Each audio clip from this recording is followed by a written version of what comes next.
Hello everyone, practice set के तीसरे श्रृंखला में आप सभी का फिर से स्वागत है। बीपीएससी एईडीओ और एएसओ प्रैक्टिस सेट 2026 के 50 महत्वपूर्ण प्रश्नों का संग्रह फिर से हम आपके लिए लेके आ गए हैं, जिसमें हम हर एक प्रकार के प्रश्न डिस्कस करने वाले हैं, चाहे वो जीके का हो, जीएस का हो, मैथ्स का हो या फिर रीजनिंग का हो। ये हमारा प्रैक्टिस सेट नंबर 3 है और इससे पहले हमने 2 प्रैक्टिस सेट अपलोड कर दिए हैं जो कि कई बार एग्जाम्स में पूछे जाते हैं। तो चलिए बिना डिले किए स्टार्ट करते हैं प्रैक्टिस सेट नंबर 3 को। इनमें कौन सी भाषा देवनागरी लिपि के अंतर्गत नहीं आती? प्रश्न संख्या 1 हमारे स्क्रीन पे आ चुका है। ऑप्शंस को ध्यान से देखेंगे। ऑप्शन ए कहता है बांग्ला, बी कहता है कोंकणी, सी कहता है गुजराती या फिर डी कहता है संस्कृत। तो इसका जो सही जवाब है वो होने वाला है बांग्ला। ये जो बांग्ला भाषी है ये देवनागरी लिपि का नहीं है।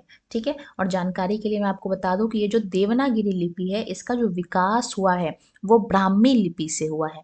चलते हैं अगले क्वेश्चन की तरफ। क्वेश्चन नंबर 2 देखेंगे अपने स्क्रीन पे। पांचवी पंचवर्षीय योजना और छठी पंचवर्षीय योजना के बीच की योजना को हम लोग क्या कहते हैं? ठीक है, तो यहाँ पे जो पांचवी पंचवर्षीय योजना है इसका जो समय काल है वो 1974 से लेके 78 यानी कि 4 साल रही थी, और जो छठी पंचवर्षीय योजना है ये 1980 से लेकर 85 तक रही थी। तो इसके बीच का जो कार्यकाल है इसको हम लोग कहते हैं रोलिंग प्लान, यानी कि ऑप्शन नंबर सी हमारा जो है वो सही जवाब है। जो हमारा 5वां 5 ईयर प्लान था ये गरीबी हटाओ का नारा दिया था, इंदिरा गांधी के समय में आया था। और जो छठी पंचवर्षीय योजना है ये जो है वो इनपुट आउटपुट मॉडल पे बेस्ड है। ये 1980 से 85 में आया था। और जानकारी के लिए मैं आपको बता दूं कि ये जो हमारी पांचवी और छठी के बीच में जो ये रोलिंग प्लान आया था ये हमारा जो है वो लगभग 3 साल तक चला था। ठीक है, आया था ये 5 साल के लिए लेकिन 3 साल तक ही केवल ये चल पाया था। चलते हैं अगला क्वेश्चन, क्वेश्चन नंबर 3 की तरफ। अर्थव्यवस्था के प्रत्येक क्षेत्रक द्वारा जीडीपी में किए गए योगदान से ही डैश तैयार होता है। ऑप्शन देखेंगे सांकेतिक ढांचा, बी देखेंगे वास्तविक जीडीपी, सी देखेंगे वास्तविक ढांचा या फिर डी देखेंगे अर्थव्यवस्था का ढांचा। तो हमारी जो अर्थव्यवस्था यानी कि हमारी जो इकोनॉमी है उसमें जीडीपी से जितना कंट्रीब्यूशन होता है उसी के आधार पर उसका ढांचा तैयार होता है, अर्थव्यवस्था का ढांचा तैयार होता है। तो ऑप्शन नंबर सी इसका जो है, ऑप्शन नंबर डी इसका जो है वो सही जवाब है। हमारी कोशिश रहेगी आपको कम समय में मैक्सिमम क्वेश्चन की प्रैक्टिस कराने का, ताकि आप जब एग्जाम में बैठे तो आपके माइंड में तुरंत जो है वो क्वेश्चन जो है वो क्लिक कर जाए। चलते हैं अगले क्वेश्चन, क्वेश्चन नंबर 4 की तरफ। अच्छा, जो नया नोट आया है, महात्मा गांधी की जो नई श्रृंखला आई है नोटों की, उसके 2000 नोट के बैंक नोट के पृष्ठभाग पर किस चीज का चित्र है? ठीक है, तो जो हमारा 2000 का नोट है, हालांकि इसको बैन कर दिया गया है, अब इसको बंद कर दिया गया है। तो इसमें पूछ लिया गया है कि 2000 के नोट पर किस चीज का चित्र दिया गया है। तो जानकारी के लिए मैं आपको बता दूं कि जो 2000 का जो नोट है ये मेजेंटा कलर का है, और मौ से मेजेंटा और मौ से मंगलयान, यानी कि ऑप्शन नंबर बी जो है वो इसका सही जवाब है। अच्छा, लाल किला जो है ये 500 के नोट पे बना हुआ है। वहीं अगर मैं बात करती हूँ सूर्य मंदिर जो कि कोणार्क में स्थित है, तो 10 रुपए के नोट पे ये बना हुआ है। 100 रुपए के नोट पे जो है वो रानी की वाव बनी हुई है। 2000 के नोट पे मंगलयान है। 50 रुपए के नोट पे हम्पी बना हुआ है। ठीक है, इसके अलावा अगर मैं 20 रुपए के नोट की बात करूँ तो इसमें एलोरा अजंता की गुफाओं का जो है वो वर्णन किया गया है। तो ये सभी प्रकार के नोटों की चर्चा हमने यहाँ पे कर ली है। वहीं पे अगर मैं 200 के नोट की बात करूँ तो 200 के नोट पे जो है हमारा सांची स्तूप बना हुआ है। तो यहाँ पे हमने सभी प्रकार के नोटों की चर्चा कर ली, और चलते हैं हम अगले क्वेश्चन की तरफ। क्वेश्चन नंबर हमारा 5 स्क्रीन पे आ चुका है। क्वेश्चन कह रहा है नामीबिया देश की राजधानी क्या है? तो ये जो नामीबिया है ये अफ्रीका का देश है, और इसकी जो राजधानी होने वाली है वो होने वाली है हमारी विंडहोक। ठीक है, नामीबिया की राजधानी क्या है? विंडहोक। ठीक है, वहीं पे अगर मैं न्यूजीलैंड की राजधानी की बात करूं तो न्यूजीलैंड की जो राजधानी है वो होने वाली है वेलिंगटन। चलते हैं अगला क्वेश्चन, क्वेश्चन नंबर 6 अपने स्क्रीन पे आ चुका है। द ब्लू अम्ब्रेला, ये जो द ब्लू अम्ब्रेला है, ये किताब किसने लिखी है, ये हमसे पूछा गया है। तो अंग्रेजी के बहुत फेमस राइटर हैं Ruskin Bond, option number C जो है वो इसका सही जवाब है। ठीक है, अरविंद ओडिगा की फेमस किताब की बात करें तो द वाइट टाइगर इनकी बहुत ही फेमस किताब है अरविंद ओडिगा की। चलते हैं अगला क्वेश्चन, क्वेश्चन नंबर 7 अपने स्क्रीन पे आ चुका है। सामुदायिक विकास कार्यक्रम यानी कि कम्युनिटी डेवलपमेंट प्रोग्राम, ये किस वर्ष शुरू हुआ था? तो जब पहला पंचवर्षीय योजना आया था 1951 से लेकर 55 तक, उसी साल 1952 में CDP को शुरू किया गया था, यानी कि ऑप्शन नंबर सी इसका सही जवाब है। चलते हैं अगला क्वेश्चन, क्वेश्चन नंबर 8 कहता है मानव मूत्र का पीएच लगभग कितना होता है, यानी कि ह्यूमन का जो यूरिन है उसकी पीएच वैल्यू कितनी होती है। ऑप्शंस को ध्यान से देखेंगे, ऑप्शन नंबर जो है हमारा सी इसका सही जवाब है। 6 जो है वो हमारा पीएच वैल्यू होती है। अगर आपको किसी क्वेश्चन का आंसर पहले से पता है तो आप जो है वीडियो को पॉज करके पहले आंसर बोल दें या फिर लिख दें, उसके बाद नेक्स्ट क्वेश्चन पे जाएं। अगला क्वेश्चन हमारे स्क्रीन पे आ चुका है। एक निश्चित कूट भाषा में डेंटिस्ट को हम लोगों ने ऐसे लिखा है, टूथ को इस तरीके से लिखा है, तो हीलिंग को कैसे लिखेंगे ये हमसे पूछा गया है।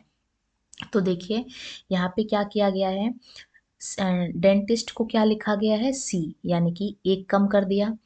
ई को क्या लिखा गया डी, यानी कि एक कम कर दिया। एन को क्या लिखा गया है एम, यानी कि एक कम कर दिया, यानी कि एक एक कम करके लिख रहे हैं। तो हीलिंग को कैसे लिखेंगे, एच से पहले क्या आता है आई, ठीक है, हमारा आई नहीं जी आएगा, ठीक है, तो जी से शुरू होगा, ई से पहले क्या आएगा डी, ठीक। तो या तो हमारा ये ऑप्शन गलत है और ये ऑप्शन भी गलत है।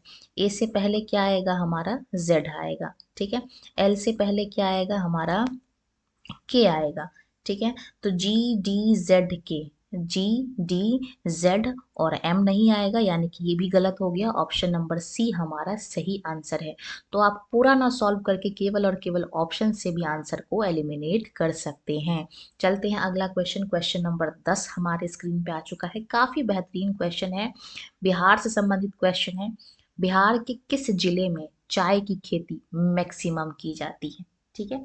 तो इसका जो सही आंसर होने वाला है वो होने वाला है किशनगंज। इसको हम लोग बिहार का दार्जिलिंग भी कहते हैं और पूर्वोत्तर बिहार का प्रवेश द्वार भी इसी को कहा जाता है। और बिहार में जो चाय की खेती है ये 1992 से जो है वो शुरू हुई थी, ठीक है। चलते हैं अगला क्वेश्चन, क्वेश्चन नंबर 11 अपने स्क्रीन पे आ चुका है। क्वेश्चन क्या कह रहा है, रीजनिंग का सवाल है, यहाँ पे क्या आएगा ये हमसे पूछा गया है। तो ध्यान से देखिए, पैटर्न बन रहा है ये CDE, यानी कि 2 कदम आगे +2 किया गया है, फिर EFG +2 किया गया है, GHI +2 किया गया है, यानी कि I के बाद क्या आएगा J और K। तो जो ऑप्शन K से शुरू हो रहा है वो सही आंसर है और केवल एक ही ऑप्शन है, ऑप्शन नंबर बी। तो हम इसको पूरा ना सॉल्व करके हमने इस पैटर्न से इसका आंसर निकाल लिया। KPO जो है वो अगले सीरीज का नंबर है। चलते हैं क्वेश्चन नंबर 12 की तरफ। ध्यान से देखिए क्या लिखा है इसमें, यदि हम किसी कूट भाषा में CB, V और Q को इस तरीके से लिख रहे हैं, FRJT को इस तरीके से लिख रहे हैं, तो हम लोग EHLP को कैसे लिखेंगे, ठीक है। ध्यान से देखिए क्या है हमारा सी, पहला अक्षर है सी और सी को हमने कैसे लिखा है 6।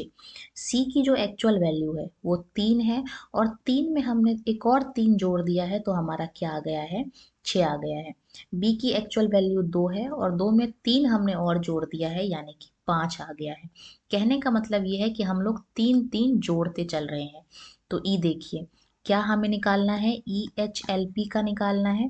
तो ई की वैल्यू है 5 और 5 में हम 3 और जोड़ देंगे तो आ जाएगा 8। तो ऑप्शन नंबर डी तो बिल्कुल नहीं है, इसको काट देते हैं। अगला देखिए एच की वैल्यू क्या है 8 और 8 में हम लोग 3 और जोड़ेंगे तो क्या आ जाएगा 11, यानी कि ये भी कट गया और ये भी कट गया। तो कौन सा ऑप्शन हमारा सही है, इसका आंसर ऑप्शन नंबर सी जो है वो इसका सही आंसर है। तो पूरा ना सॉल्व करके हमने केवल इतना सॉल्व किया और ऑप्शंस की हेल्प से हम सही उत्तर पर चले गए। अगला क्वेश्चन कहता है हमसे दिए गए विकल्पों में से लुप्त संख्या का चयन करिए। रीजनिंग का ये भी बेहतरीन सवाल है। इसी तरीके के क्वेश्चन आसान आसान होते हैं। हालांकि प्रैक्टिस अगर आपकी रहेगी तो कोई भी क्वेश्चन आपको आसान लगेगा। तो ये हमसे पूछ लिया गया है, यहाँ पे क्या आएगा, ठीक है। ध्यान से देखिए, 26 में से हम लोग क्या करेंगे, 17 घटाएंगे तो आता है हमारा 9, और 9 को 2 से गुणा कर दिया तो आ गया 18। ऐसे ही हम लोग 27 में से 13 घटाएंगे तो आएगा 14 यानी कि 14, और इसको हम लोग 2 से गुणा कर देंगे तो आ जाएगा हमारा 28, ठीक है। ऐसे ही हम लोग क्या करेंगे, ऑप्शंस को ध्यान से देखिए, इसको 50 है तो 50 है, इसका मतलब यहाँ पे 25 आना चाहिए, है ना। तो किस में से हम लोग 11 घटाएं कि 25 आएगा। ध्यान से देखिए ऑप्शन को, क्या 36 में से 11 घटाने पे 25 आएगा, नहीं। 61 नहीं, 29 नहीं। तो 36 में से जब हम लोग 11 घटाएंगे तो क्या आएगा, 25 आएगा, यानी कि ऑप्शन नंबर डी जो है वो हमारा सही जवाब है। रीजनिंग के कई सारे क्वेश्चंस आपके ऑप्शंस से ही एलिमिनेट हो जाएंगे, आपको सॉल्व करने की जरूरत भी नहीं है। चलते हैं अगला क्वेश्चन, क्वेश्चन नंबर 14 अपने स्क्रीन पे आ चुका है। क्या कह रहा है कि जैसे चाकू संबंधित है काटने से, वैसे कलछुल किस चीज में यूज होता है, ये हमसे पूछा गया है। तो चाकू से हम लोग क्या काटते हैं, काटते हैं चीजों को चाकू से। ऐसे ही कलछुल से हम लोग क्या करते हैं, चीजों को परोसते हैं, यानी कि ऑप्शन नंबर ए इसका सही जवाब है। आसान क्वेश्चन था, लेकिन कई बार लोगों को पता नहीं चलता कैसे करना है। तो कई बार क्वेश्चन आसान होते हैं, लेकिन प्रैक्टिस की कमी की वजह से आप उस चीज को कर नहीं पाते। इसीलिए हम आपके लिए लेके आए हैं प्रैक्टिस सेट, ताकि आप एग्जाम से पहले जो एक्चुअल क्वेश्चंस हैं उसको देख पाएं, समझ पाएं, करने का क्या तरीका होना चाहिए उसके बारे में आप के माइंड में वो चीज़ों जो है वो बनी रहे। चलते हैं क्वेश्चन नंबर 15 की तरफ। एक कूट भाषा में, ये भी रीजनिंग का सवाल है, रूटीन को अगर हम लोग इस तरीके से लिख रहे हैं तो व्हीकल को कैसे लिखेंगे। अब देखिए, आर, रूटीन, आर की वैल्यू कितनी है, 18 है, तो यहाँ 18 लिखा गया है। ओ की वैल्यू कितनी है, ओ 15वें नंबर पे आता है तो 15 लिखा गया है। यू की वैल्यू क्या है, 21 है तो 21, यानी कि कुल मिला के उसकी जो वैल्यू है वो लिखी गई है। तो व्हीकल को कैसे लिखेंगे, व्हीकल हमारे 22 नंबर पे आता है, व्हीकल WEHICLE, ठीक है। ई की वैल्यू कितनी है, 5, तो 5 जो है वो इस ऑप्शन में नहीं है तो ये हमारा कट जाएगा। अच्छा, वी की वैल्यू की क्या है, वी हमारा जो है वो 22 नंबर पे आता है, तो 22 नंबर वाला से शुरू होगा, यानी कि ये ऑप्शन भी हमारा एलिमिनेट हो गया। आगे चलते हैं, ई की वैल्यू है 5 तो 5 है हमारे पास। अगला है एच की वैल्यू है 8 तो 8 लिखेंगे। आई की वैल्यू है 9 तो 9 लिखेंगे। सी की वैल्यू है 3 तो 3 लिखेंगे, और एल की वैल्यू है 12। इसी के साथ ऑप्शन नंबर डी गलत हो जाता है और ऑप्शन नंबर ए हमारा जो है वो सही जवाब होने वाला है। चलते हैं नेक्स्ट क्वेश्चन, क्वेश्चन नंबर 16 की तरफ।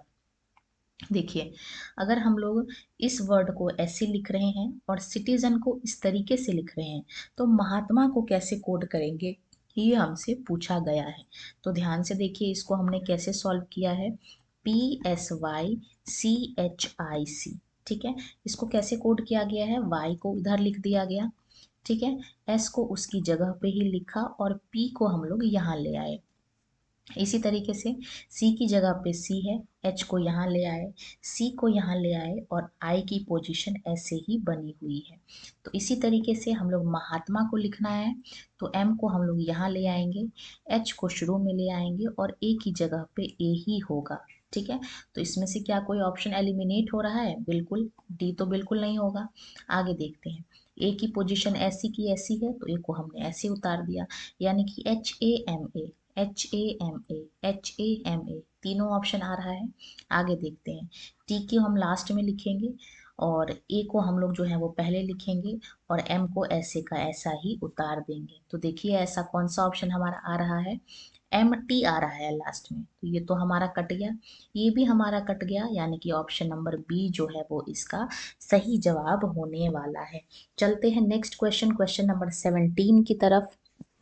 क्या कहा गया है हमसे, ये 5 शब्द हैं, इसमें बोला गया है कि अगर इसको हम लोग डिक्शनरी के हिसाब से देखेंगे तो कौन सा शब्द तीसरे स्थान पर आएगा, ठीक है। तो जो हमारा अल्फाबेट में पहले आता है वो डिक्शनरी में भी पहले आता है, तो चलिए इसको देखते हैं।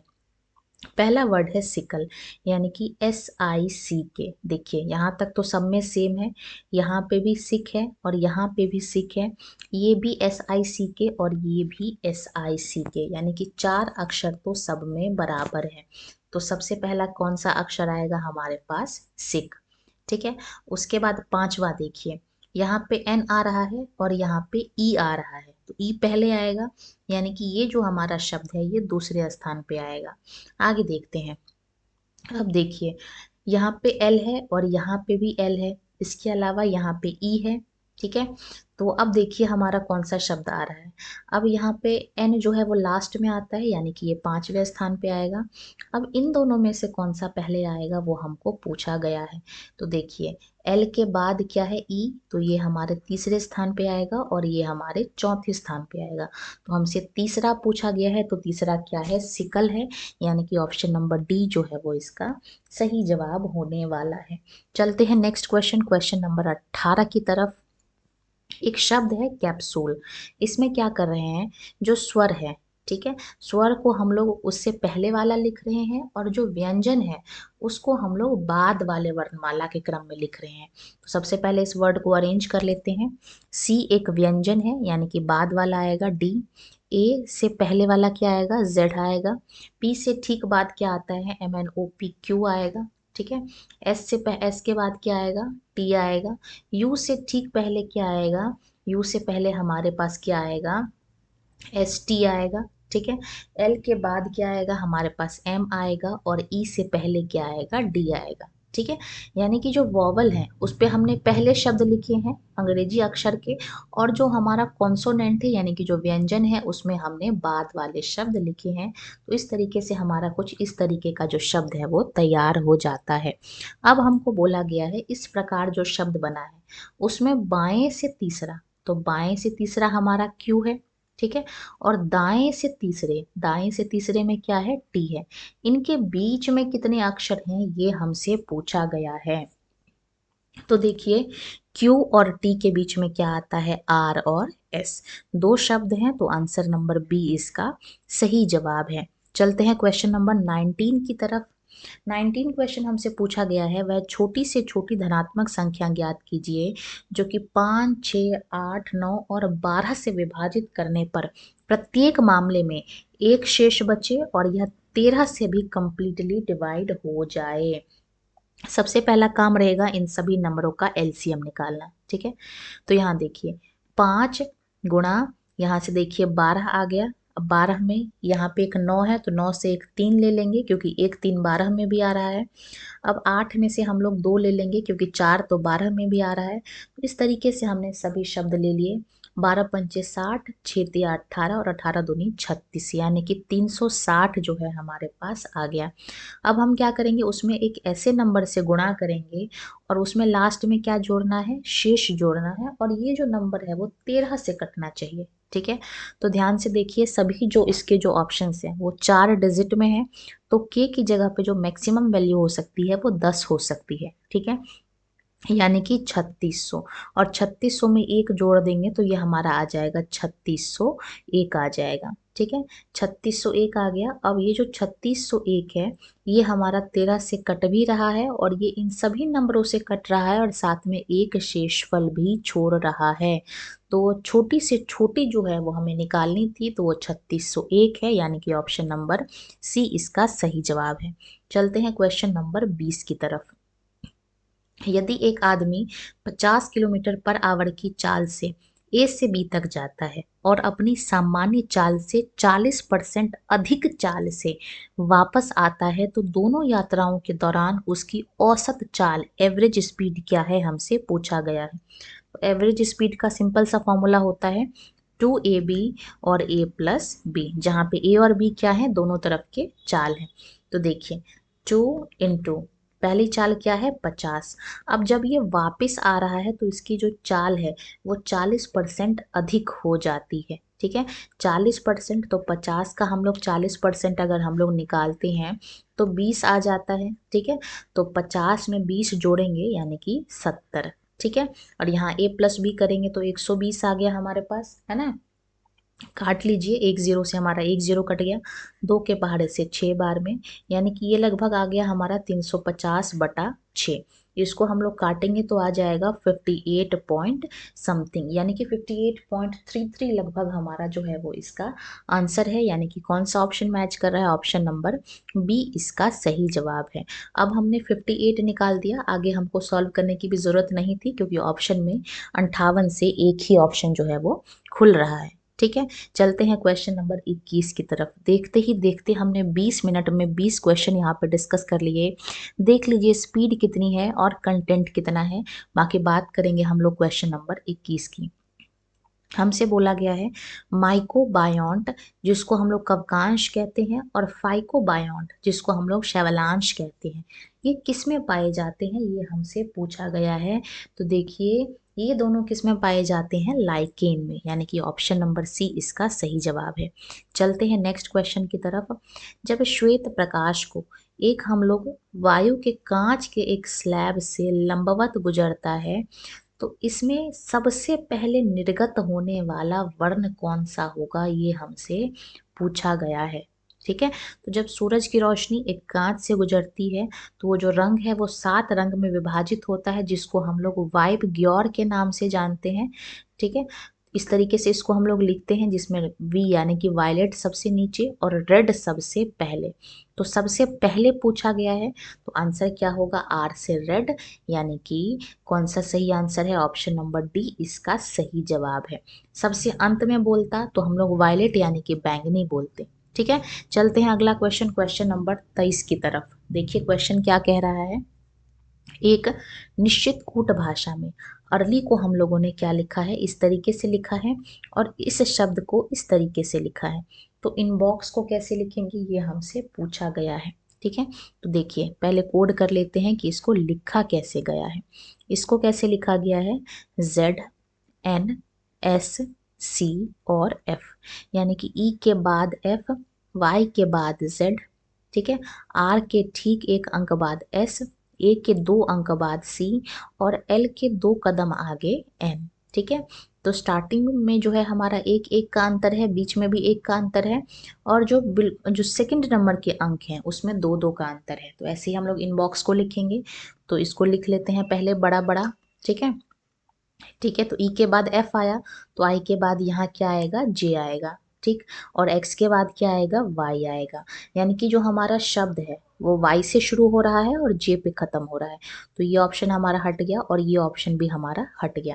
ठीक है, बी को हम लोग ऐसे ही लिख देंगे, बीच का 1 अंक बाद वाला, यानी कि बी के बाद क्या आएगा? सी आएगा। ठीक है, ओ के ठीक 2 अंक बाद क्या आएगा? पी और क्यू। ठीक, और यहाँ एन के बाद क्या आएगा? MNO और P। ठीक है, तो YQCP और J, ऑप्शन नंबर डी जो है वो इसका सही जवाब होने वाला है। चलते हैं क्वेश्चन नंबर 24 की तरफ। यहाँ बोला गया है कि 3 शब्द एक जैसे हैं, कौन सा एक जैसा नहीं है, ये हमसे पूछा गया है। रीजनिंग का ये भी अच्छा सवाल है, तो ध्यान से देखेंगे हम लोग। BCD और फिर EF, यानी कि 2 2 का जो है यहाँ पे अंतर रखा गया है। अगला ऑप्शन देखेंगे, आर के बाद HT और उसके बाद UV, 2 का अंतर है। OPQ और Q के बाद RS, यानी कि 2 2 का अंतर है।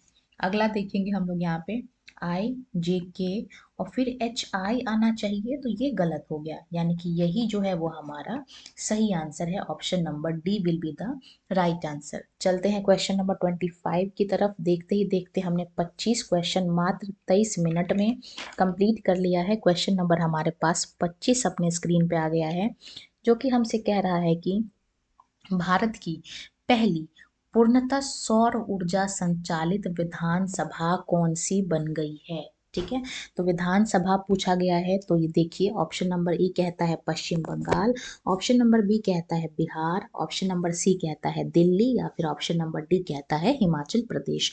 तो सोलर एनर्जी से चलने वाली विधानसभा हमारी देश की राजधानी नई दिल्ली की है, यानी कि ऑप्शन नंबर सी जो है वो इसका सही जवाब है। अच्छा, 6 स्टेट ऐसे हैं जिसमें विधान परिषद भी है ना? वो 6 स्टेट कौन से हैं, ये आपने कमेंट सेक्शन में बताना है। चलते हैं क्वेश्चन नंबर 26 की तरफ। क्वेश्चन क्या कह रहा है, यहाँ पे देखिए ये दो पैटर्न दिए गए हैं। अब इसमें से पूछा गया है कि इसी पैटर्न के आधार पे कौन सा आंसर है, ये हमसे पूछ लिया गया है। तो ध्यान से देखेंगे, 11 + 5 16 और 16 को 5 से गुणा कर दिया तो हमारा आ गया 80। ऐसे ही 12 + 6 18 और 18 को 5 से गुणा कर दिया तो हमारा क्या आ गया, 90। ऑप्शंस को देखते हैं, ये हमारा 17 + 7 तो कितना होता है, ये आता है हमारा 24 और 24 को हमने 5 से गुणा कर दिया तो 120 और यही हमारा जो है वो इस पैटर्न को फॉलो करता है, यानी कि ऑप्शन नंबर ए जो है वो इसका सही जवाब है। बाकी तीनों ऑप्शन इस पैटर्न को फॉलो नहीं करते हैं, आप इसको करके देख सकते हैं। चलते हैं क्वेश्चन नंबर 27 की तरफ। क्वेश्चन नंबर 27 अपने स्क्रीन पे आ चुका है। इसमें क्या कह रहा है, 7 दिन की परीक्षा है जो कि सोमवार से होकर शुरू होती है और रविवार को खत्म होती है। तो चलिए इसको बना लेते हैं, Monday, Tuesday, Wednesday, Thursday, Friday, Saturday और संडे। ठीक है, क्या कहा गया है, पी से पहले केवल 2 व्यक्तियों की परीक्षा होती है, यानी कि पी से पहले केवल 2 व्यक्तियों की परीक्षा होती है, तो इसको हमने तीसरे नंबर पर रख दिया। एल के बाद केवल एक व्यक्ति की परीक्षा होती है, तो एल की परीक्षा हम लोग शनिवार को कराएंगे, तभी इसके बाद एक व्यक्ति बचा रह जाएगा संडे के लिए, है ना। आगे देखते हैं, पी और जे के बीच केवल 3 व्यक्तियों की परीक्षा होती है, तो पी और जे को हम लोग ऊपर तो बिठा नहीं सकते क्योंकि 3 अंक तो है नहीं, तो जे को हम लोग नीचे ही बिठाएंगे, 1 2 और 3, यानी कि जे की जो परीक्षा है वो संडे को है।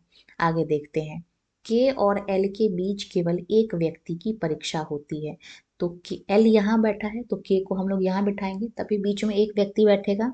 अच्छा, ओ की परीक्षा एम के ठीक बाद होती है, तो एम के ठीक बाद ओ की परीक्षा होती है, तो जो बचा रह गया वो कौन बचा रह गया, ये एन बचा रह गया, तो एन की परीक्षा हमने फ्राइडे को करा ली है।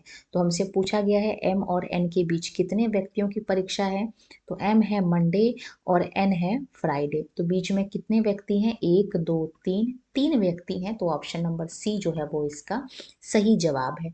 ये क्वेश्चन बहुत ही फेवरेबल क्वेश्चन है और कई सारे एग्जाम्स में पूछे जाते हैं, रीजनिंग का एक बेहतरीन सवाल था आपके स्क्रीन पे। चलते हैं क्वेश्चन नंबर 28 की तरफ। ये एक पैटर्न है, हमसे पूछा गया है कि इसमें से कौन सा ऑप्शन जो है वो इससे मैच कर रहा है। ठीक है, अच्छा, घूर्णन की अनुमति नहीं है, यानी कि इसको ऐसा नहीं कि इसको इस पैटर्न को हम लोग ऐसे ऊपर की तरफ घुमा दें, नहीं, जैसा है वैसे ही इसको हमें फिट करना है। तो ध्यान से देखिए, क्या ऑप्शन नंबर ए में ऐसा ब्लॉक बन रहा है स्क्वायर जैसा, तो नहीं बन रहा है। ऑप्शन नंबर बी देखिए, ये ऐसा आ रहा है, ये ऐसा आ रहा है, ठीक है, ये बीच में ऐसा गया, ये ऐसा गया और ये भी ऐसा गया, यानी कि ये तो बिल्कुल ही पैटर्न जो है ये बी के साथ सेट कर रहा है, यानी कि ऑप्शन नंबर बी जो है वो इसका सही जवाब है। ठीक है, चलते हैं क्वेश्चन नंबर हम लोग 29 की तरफ। क्वेश्चन नंबर 29 अपने स्क्रीन पे आ चुका है। आस्क को 62 लिखा गया है, बाई को 64 लिखा गया है, तो क्राई को कैसे लिखेंगे ये हमसे पूछा गया है। ठीक है, चलिए इसको सॉल्व करते हैं। ए की वैल्यू 1 है, एस की वैल्यू 19 है और के की वैल्यू 11 है। इन सबको जोड़ने पे 31 आ रहा है और 31 को 2 से गुणा करने पे हमारा 62 आ रहा है। ठीक है, तो हमें पैटर्न अब समझ में आ गया है। सीधे क्राई को देखते हैं, तो सी की वैल्यू 3 है, आर की वैल्यू 18 है और वाई की वैल्यू कितनी है, 25 है। इन सबको अगर हम लोग जोड़ते हैं तो 46 आता है, इसको 2 से गुणा करेंगे तो हमारा कितना आ जाएगा, 92 आ जाएगा, यानी कि ऑप्शन नंबर ए जो है, बी जो है वो इसका सही जवाब है। ठीक है, चलते हैं नेक्स्ट क्वेश्चन की तरफ। नेक्स्ट क्वेश्चन अपने स्क्रीन पे क्वेश्चन नंबर 30 है, जो कि हमसे कहा गया है कि जैसे ये शब्द रिलेट करता है इससे और ये शब्द रिलेट करता है इससे, वैसे ही यहाँ पे क्या रिलेट करना है ये हमसे पूछा गया है। ध्यान से देखिए, अगर इन दोनों को हम लोग घटाते हैं, ठीक है, तो इन दोनों को घटाने पे आता है 3 3 3 और 3। ऐसे ही इन दोनों को घटाने पे क्या आ रहा है, 3 3 3 और 3। ठीक है, यानी कि इसको और इस अंक को भी घटाने पे ये आना चाहिए, तो क्या करेंगे हम लोग, इसी नंबर में से ये 3 3 3 और 3 घटा देंगे, तो 7 में से 3 गया 4 और 4 अंक वाला, 4 इकाई अंक वाला एक ही हमारा नंबर बनता है, वो है ऑप्शन नंबर बी जो है वो इसका सही जवाब है। ठीक है, आप इसको पूरा भी घटा सकते हैं। ये हमारा कितना आएगा 3624 इसके साथ पैटर्न बनाएगा। चलते हैं नेक्स्ट क्वेश्चन, क्वेश्चन नंबर 31 की तरफ। अगेन रीजनिंग का सवाल है हमारे पास, कथन और स्टेटमेंट वाला। कहता है सभी चावल अनाज है। चलिए इसको बना लेते हैं। कहा गया है इसमें सभी चावल अनाज है, तो अनाज हमने बना लिया। आगे देखिए सभी दालें अनाज है, तो जितनी भी दाल है, दाल को हम लोग डी से डिनोट करते हैं, ये सभी दालें भी अनाज हैं। आगे देखिए सभी अनाज खाद्य पदार्थ हैं, तो जितने भी ये अनाज है ये सभी क्या है, खाने वाले पदार्थ हैं, खाद्य पदार्थ हैं, तो इसको हमने हिंदी के से डिनोट कर दिया। आगे देखिए निष्कर्ष क्या निकला है, सभी चावल खाद्य पदार्थ हैं। क्या सभी चावल खाद्य पदार्थ हैं? बिल्कुल अंदर आ रहा है, ये सही होगा। नेक्स्ट देखते हैं, सभी दालें खाद्य पदार्थ हैं, तो ये जो दाल है क्या सभी दालें खाद्य पदार्थ हैं? तो बिल्कुल ये भी छोटा सा आ रहा है, यानी कि ये भी सही होगा। नेक्स्ट देखते हैं, कुछ खाद्य पदार्थ अनाज हैं। ठीक है, तो कुछ खाद्य पदार्थ ऐसे हैं, खाद्य पदार्थ जो कि अनाज है, तो ये तो बिल्कुल सही है। ये भी हमारा कुछ जो है वो मैच कर रहा है, यानी कि तीनों स्टेटमेंट हमारा सही है, यानी कि ऑप्शन नंबर डी जो है वो इसका सही जवाब है। सभी निष्कर्ष जो है वो अनुसरण करते हैं।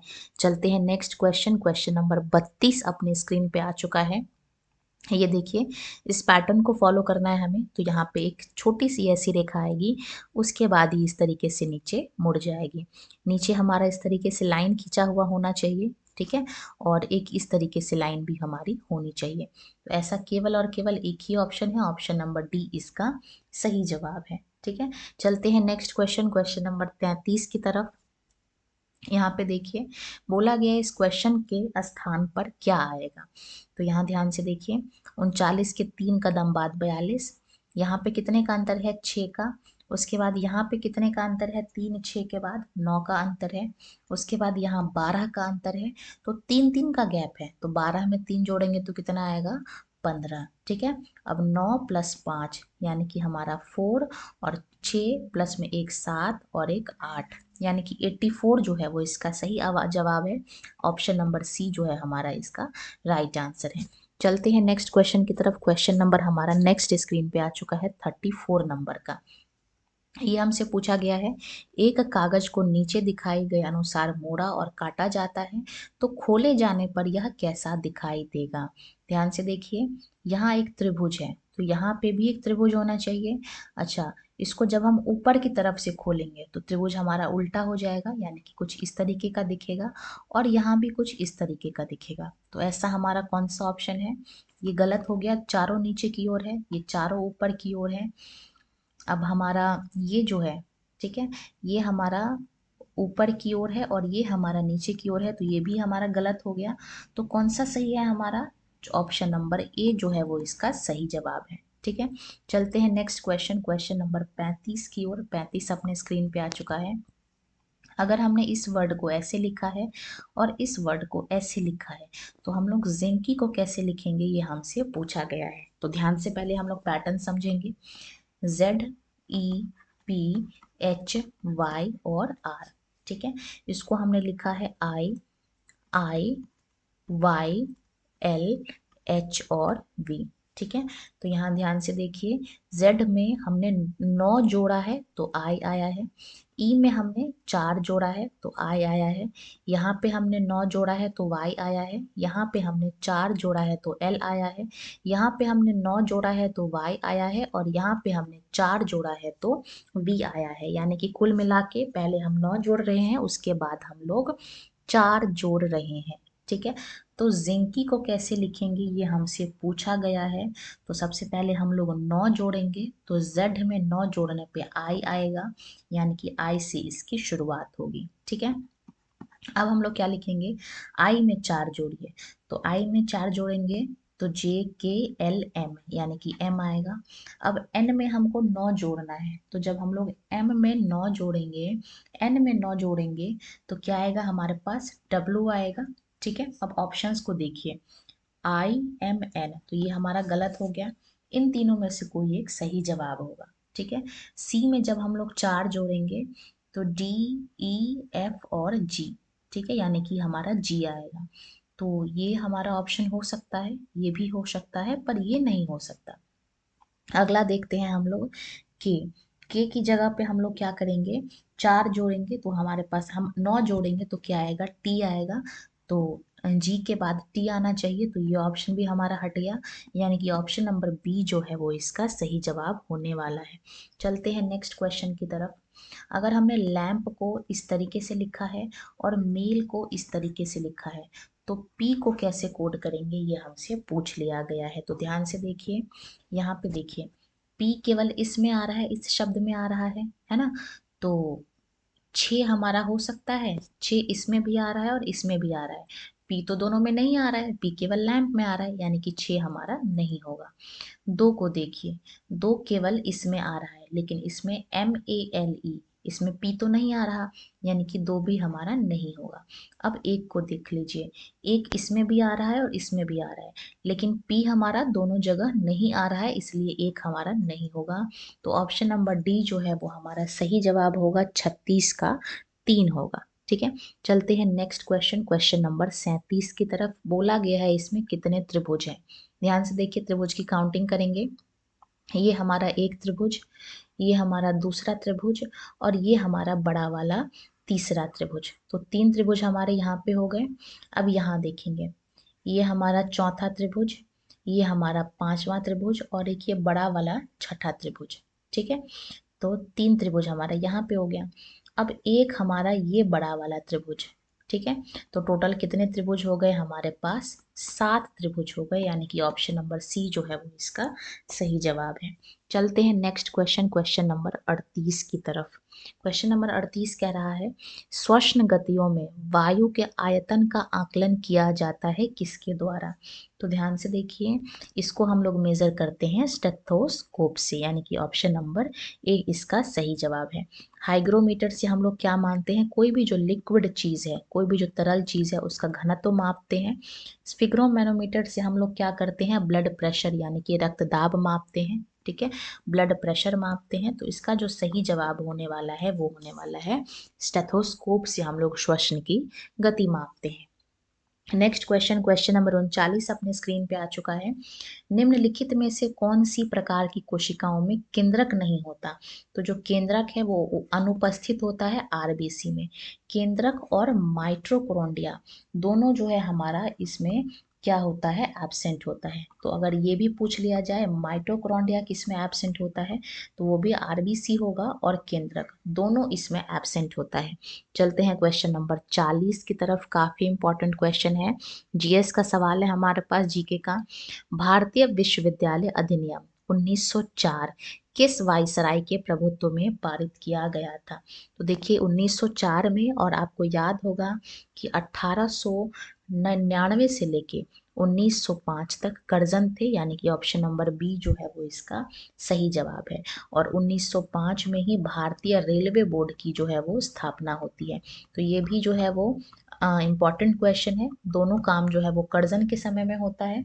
इसके अलावा जो लॉर्ड लिट्टन है, ये 1876 से 80 तक रहे हैं, 4 साल, और इसी कार्यकाल में दिल्ली दरबार का भी आयोजन हुआ है। लॉर्ड रिपन की बात करें तो 1880 से लेके 84 तक इनका जो है वो कार्यकाल रहा है, और इन्हीं के कार्यकाल में जो है वो क्या हुआ था, पहली बार कारखाना एक्ट आया था 1881 में। ठीक है, और 1881 से ही भारत में नियमित रूप से जो जनगणना है वो शुरू हो गया था। जबकि भारत में अगर मैं जनगणना की बात करूं तो उसकी शुरुआत 1872 से हुई थी। तो हमसे यही पूछा गया है कि पहली वंदे भारत ट्रेन पूर्वोत्तर भारत का कहां पर चलाया गया है। ऑप्शंस को देखेंगे, गुवाहाटी से न्यू जलपाईगुड़ी, या फिर तिनसुकिया, या फिर गुवाहाटी से डिब्रूगढ़, या फिर ऑप्शन नंबर डी गुवाहाटी से लंबडिंग। तो ये जो पहली जो हमारी वंदे भारत चली है नॉर्थ ईस्ट के अंदर, वो गुवाहाटी से न्यू जलपाईगुड़ी के बीच चली है, यानी कि ऑप्शन नंबर ए इसका सही जवाब है। चलते हैं अगला क्वेश्चन, नेक्स्ट क्वेश्चन गणित का सवाल है, ध्यान से देखेंगे इसको हम लोग। देखिए, एक सब्जेक्ट है जिसमें प्रैक्टिकल के 40 अंक और थ्योरी के 110 अंक मिलते हैं। वहीं एक दूसरा सब्जेक्ट है जिसमें प्रैक्टिकल के लिए 60 अंक और थ्योरी के लिए 40 अंक मिलते हैं। अब कह रहा है, यदि आर एक पर्सन है, इसको प्रैक्टिकल में औसतन 40 अंक मिल रहे हैं। ठीक है। ये औसत अंक इसको 40 मिल रहा है एक सब्जेक्ट में, तो 40 अगर एक सब्जेक्ट में मिल रहा है तो कुल 2 सब्जेक्ट है ना। अब थ्योरी में इसको 60 नंबर मिल रहे हैं औसत, तो 2 सब्जेक्ट है तो उसको 2 से गुणा कर देंगे। और क्योंकि 2 सब्जेक्ट का हमें प्रति विषय औसत अंक ही निकालना है तो फिर से इसको 2 से भाग कर देंगे, तो ये आ जाएगा हमारा 80 और ये 120, यानी कि हम इन दोनों को जोड़ेंगे तो 200 आ जाएगा, 200 को 2 से भाग करेंगे तो आंसर हमारा 100 आने वाला है, यानी कि option number A will be the right answer of this question. चलते हैं क्वेश्चन नंबर 45 की तरफ, देखेंगे इसको ध्यान से। क्लास में कुल 1650 विद्यार्थी हैं, जिसमें कुछ लड़के हैं और कुछ लड़कियां हैं। तो चलिए इसको हम लोग लिख लेते हैं, ये बॉय है और ये गर्ल है, जिनका अनुपात 6:5 है, यानी कि कुल जो है वो 11 लोग हैं और इस 11 लोग की वैल्यू जो है वो 1650 है।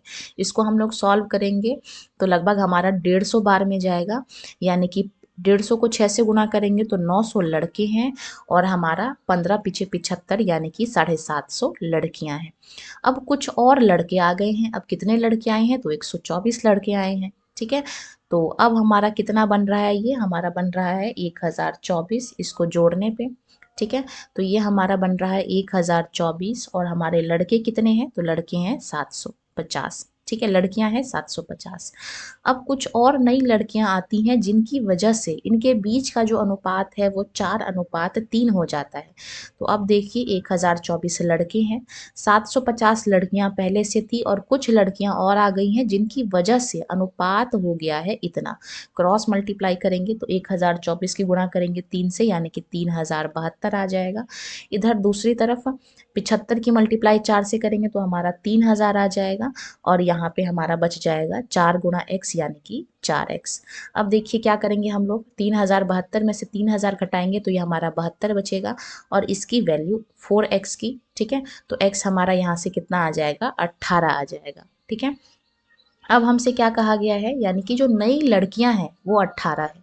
अब हमसे यही अनुपात पूछा गया है, नई लड़कियां और नए लड़कों का अनुपात। तो नए लड़के 124 आए थे, इनके बीच का हम लोग अगर अनुपात निकालते हैं तो ये 2 के पहाड़े से 9 बार में कटेगा और ये 62 बार में कटेगा, यानी कि 9:62, यानी कि ऑप्शन नंबर बी जो है वो इसका सही जवाब है। चलते हैं नेक्स्ट क्वेश्चन, क्वेश्चन नंबर 46 की तरफ। देखिए, समानांतर पटरियों पर 2 रेलगाड़ियां एक ही दिशा में चल रही हैं। जब रेलगाड़ी सेम डायरेक्शन में चलती हैं तो हम लोग क्या कर देते हैं, स्पीड को माइनस कर देते हैं, ठीक है, आपस में घटा देते हैं। अब एक रेलगाड़ी है जो कि 30 किलोमीटर की चाल से चल रही है और दूसरी रेलगाड़ी है जो कि 60 किलोमीटर पर घंटे के हिसाब से चल रही है। इनको आपस में घटाएंगे तो ये हमारा हो जाएगा, 60 में से 30 गया तो 30 बचा। अब क्योंकि आगे का जो यूनिट है वो मीटर में है तो इसलिए इसको भी हम लोग क्या करते हैं, मीटर में कन्वर्ट कर लेते हैं। 5/18 से इसको हम लोग जो है वो गुणा कर देंगे तो ये हमारा मीटर पर सेकंड में आ जाएगा। तो स्पीड इक्वल्स टू क्या होता है, डिस्टेंस अपॉन टाइम। अब देखिए, एक रेलगाड़ी की लंबाई 400 मीटर है तो इसको मान लेते हैं 400, और दूसरी की जो लंबाई है, दूसरी रेलगाड़ी बी जो है इसकी लंबाई को हम लोग x मान लेते हैं और एक दूसरे को क्रॉस करने में ये 2 मिनट का समय लेती हैं। तो ये मिनट में है, मिनट को सेकंड में बदलेंगे तो इसको हम लोग 2 गुणा 60 लिख सकते हैं, ठीक है। अब इसको सिंप्लीफाई करते हैं, 6 के टेबल से हमारा 5 बार में और 6 के पहाड़े से ये 3 बार में। 3 के पहाड़े से कितनी बार में चला जाएगा, ये चला जाएगा हमारा 20 बार में। तो लमसम ये हमारा 5 5 ज़ा 25 और 25 को 2 से गुणा करेंगे तो आ जाएगा हमारे पास 50 और 50 को 2 से करेंगे तो 100, यानी कि 1000 और 1000 की वैल्यू है 400 प्लस x। तो हमसे x की वैल्यू पूछी गई है, दूसरे की रेलगाड़ी की लंबाई पूछी गई है, तो 1000 में से 400 घटाएंगे यानी कि 600 मीटर जो है ये दूसरे रेलगाड़ी की लंबाई है। तो कौन सा ऑप्शन ऐसा दिख रहा है हमें, ऑप्शन नंबर सी जो है वो हमारा करेक्ट आंसर है। देखते हैं क्वेश्चन नंबर 47 पे, देखते ही देखते आ चुके हैं, ये भी मैथ्स का जोरदार सवाल है, अच्छे क्वेश्चन हैं तो चलिए इसको कर लेते हैं हम लोग सॉल्व। क्या कह रहा है हमसे, 3 दोस्त हैं, एक है तनवीर, दूसरा है यूसुफ और तीसरा है सचिन। तो ये देखिए तनवीर, यूसुफ और सचिन। क्या कह रहा है, तनवीर ने यूसुफ का 2/3 भुगतान किया है और यूसुफ ने सचिन का 1/2 भुगतान किया है। तो मान लेते हैं कि ये जो सचिन है इसने x रुपए खर्च किया है। अब यूसुफ कितना करेगा, इसका आधा करेगा, ठीक है। और तनवीर ने कितना किया है, जितना यूसुफ ने किया है उसका 2/3। और यूसुफ ने कितना पैसा खर्च किया है, तो आप कहेंगे x/2। अब 2 से 2 कट गया, यानी कि x/3 पैसा किसने खर्च किया है, हमारे तनवीर ने। अब कुल पैसा कितना खर्च हुआ है, इसके लिए हम लोग क्या करेंगे, एलसीएम निकालेंगे। तो एलसीएम निकालेंगे तो यहाँ 1 आ जाएगा, 3 और 2 का एलसीएम हमारा जो है वो 6 होगा। तो यहाँ पे आ जाएगा हमारे पास 2x, ठीक है। यहाँ पे आ जाएगा 3x और यहाँ पे आ जाएगा 6x, यानी कि टोटल जो पैसा खर्च हुआ है वो हुआ है 6, 3, 9 और 2 11, 11x हमारा टोटल पैसा खर्च हुआ है। अब इसमें से हमसे पूछा गया है कि यूसुफ ने कितना पैसा खर्च किया है। तो यूसुफ दूसरे नंबर का था और दूसरे नंबर वाले ने कितना पैसा खर्च किया है, 3x पैसा खर्च किया है। तो 3x/11x, तो x से हमारा x कट गया, 3/11 इसका सही जवाब है, यानी कि option number C will be the right answer. चलते हैं नेक्स्ट क्वेश्चन, क्वेश्चन नंबर 48 की तरफ। रीजनिंग का बेहतरीन सवाल है, इसको हमको सॉल्व करना है। बोला गया है कि क्वेश्चन के स्थान पर क्या आएगा। ध्यान से देखिए, अगर हम इन दोनों के बीच का अंतर निकालते हैं तो 29 आता है, इनके बीच का डिफरेंस भी 29 आ रहा है, तो और इनके बीच का डिफरेंस भी 29 आ रहा है। तो मोस्ट प्रोबेबली इनके बीच का डिस्टेंस भी 29 होना चाहिए। तो हम लोग क्या करेंगे, 203 में से 29 घटाएंगे तो हमारा कितना आंसर आ रहा है, 174 आएगा। और यही इसका सही जवाब है, option number C will be the correct answer of question number 48. Now come on the next question, that is question number 49 अपने स्क्रीन पे आ चुका है। एक डाइस है, इससे संबंधित क्वेश्चंस आ चुके हैं। हमको बोला गया है कि 4 के ऑपोजिट डायरेक्शन में कौन सा अंक दिखाई देगा। तो ये देखिए यहाँ 4 है, अब यहाँ पे 2 नंबर कॉमन है, और वो 2 नंबर कौन कौन से हैं, 2 और 6, जो कि इस डाइस में भी आ रहा है और इस डाइस में भी 2 और 6 दोनों आ रहा है। तो जब एक डाइस में 2 नंबर कॉमन हो तो जो तीसरा नंबर बचा है वही एक दूसरे के विपरीत होगा। तो हमें यहाँ से 4 का विपरीत पूछा गया है, तो 4 का विपरीत क्या होगा, 3 होगा, यानी कि ऑप्शन नंबर बी इसका जो है वो सही जवाब होने वाला है। और आज के अंतिम रीजनिंग के सवाल की ओर चलते हैं और अंतिम क्वेश्चन को भी देखते हैं। बहुत ही अच्छा क्वेश्चन है ये भी। ये हमसे पूछा गया है कि ये हमारा इसको कैसे होगा, ठीक है। ध्यान से देखिए, हमें हॉर्स पूछा गया है कि हॉर्स की जगह पे अगर हम लोग 75 लिखते हैं, मूव को अगर हम लोग 73 लिखते हैं, तो रेस को कैसे लिखेंगे ये हमसे पूछा गया है। तो चलिए इसको देखते हैं। HORSE, तो H की पोजीशन यहाँ पे लिख लेते हैं इसको हम लोग बड़ा, ताकि आप लोग समझ पाएं। H की वैल्यू 8 होती है ना, O की वैल्यू 15 होती है, R की वैल्यू 18 होती है, इस तरीके से S की वैल्यू 19 होती है और E की वैल्यू 5 होती है। इन सबको अगर हम लोग जोड़ते हैं तो हमारा कितना आ रहा है, इन सबको जोड़ने पे हमारा 65 आ रहा है, ठीक है। अब देखिए, ये 1 2 3 4 5 5 नंबर है टोटल, तो 5 को 2 से गुणा करेंगे तो हमारे पास कितना आएगा, 10 आएगा, यानी कि 65 + 10 यानी कि 75। यानी कि ये पैटर्न फॉलो कर रहे हैं। ऐसे ही मूव को कोट किया गया होगा, आप करके देख सकते हैं। मुझे रेस का निकालना है तो मैं यहाँ पे लिख लेती हूँ RAC और E, ठीक है। R की वैल्यू कितनी है, तो आप कहेंगे 18, A की वैल्यू कितनी है, तो आप कहेंगे 1, C तीसरे नंबर पे आता है और E 5वें नंबर पे आता है। चलिए सबको जोड़ लेते हैं। जोड़ने पे कितना आ रहा है, तो आप कहेंगे 27 आएगा, ठीक है। अब ये कितने अंक हैं, 1 2 3 4, तो 4 को हम लोग 2 से गुणा करेंगे तो कितना आएगा, 8, ठीक है। अब हम 27 में 8 जोड़ेंगे तो कितना आएगा, 35 आएगा। और कौन सा ऑप्शन ऐसा दिख रहा है हमारे पास, ऑप्शन नंबर ए इसका सही जवाब है। 35 will be the right answer of this question. और इसी के साथ हमने प्रैक्टिस सेट नंबर 3 कंप्लीट कर लिया है, जिसमें हमने 50 बहुत ही अच्छे क्वेश्चंस को डिस्कस किए हैं। अगले प्रैक्टिस सेट जल्दी आपके पास आ जाएगा। तब तक वीडियो में बने रहने के लिए धन्यवाद। वीडियो अच्छी लगी हो तो वीडियो को लाइक करना और ऐसी ही और सेट्स को देख लेने के लिए चैनल को सब्सक्राइब कर लेना है। धन्यवाद।